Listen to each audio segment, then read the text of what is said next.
So how are you enjoying the book, Dean? It's an interesting book. Sometimes it takes a while to really absorb it and grasp it, which is why I need like more time sometimes to to read through it.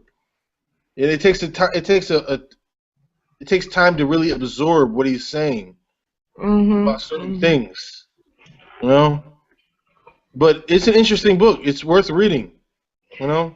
I don't read a lot because I don't want to read garbage. Well, But it's good to read something that's real or with substance. You know? Well, there's a lot of good stuff out there. You just got to know how to find it. Yeah, and there's a lot of contradicting things out there too. So sometimes you don't know what's real and what's not worth reading. Yeah. Yeah. But it seems like he writes it pretty well. It's not more complicated than I can understand, but it's more complicated than a 15-year-old could understand. I heard him say the other day, I watched 2 interviews this week. One was he was interviewed by the director of the Schomburg Center, Khalil Muhammad, and another one he was interviewed by somebody else at the Schomburg. And in one of them he was saying, it's not really a letter to his son, that's the literary technique that he used, but these are issues that he's been talking with his son about his son's entire life. Okay. And so the son, was a part of his life as he was writing the book. He read drafts of it, so he's very familiar with it. And, so even though, because I know Venita and I were talking about, well, is this really something a 15-year-old, can grasp? I'm 31. Sometimes I have a hard time grasping it. What did you say, Venita? I said, not mine. Yeah.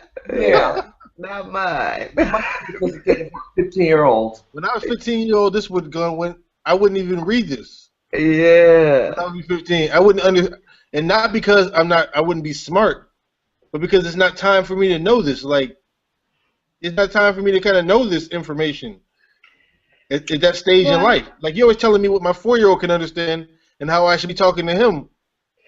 Well, yeah, and the thing is, this is not something he can understand at his stage of life, or even when he's 15.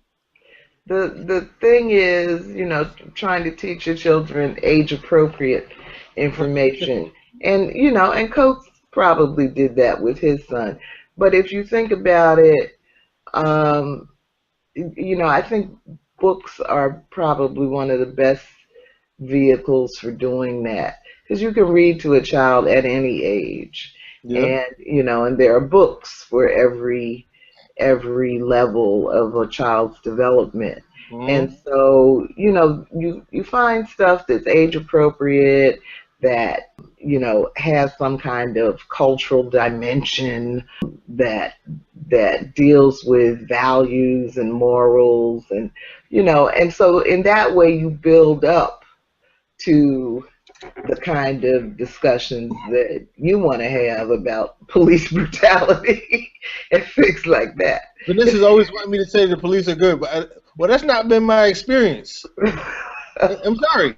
That's not the experience of the black man in America. I don't see any black men in America saying, "Oh, I want to run to the police." I don't know why I should be telling my little black boy that that's what he should be doing. Yeah. You know what I'm saying?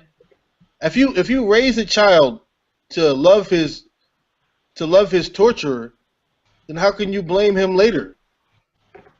Well, I'm gonna let Venita. How can you then wean him off of the destruction you've been feeding him? I'm gonna let Venita. Then I'm gonna let Venita give you her motherly wisdom on the topic. Right. I'll be right back. All right. Well, I don't know, Dean. I talk to my children age appropriate, but I'm also a visual person.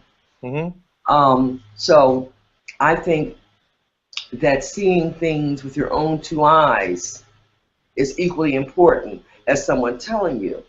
So Yeah. from the time my sons, when they start to get around the age of like 11, 12 years old, I would, I've always been wanting to take them to different places because I like to explore and I love the arts.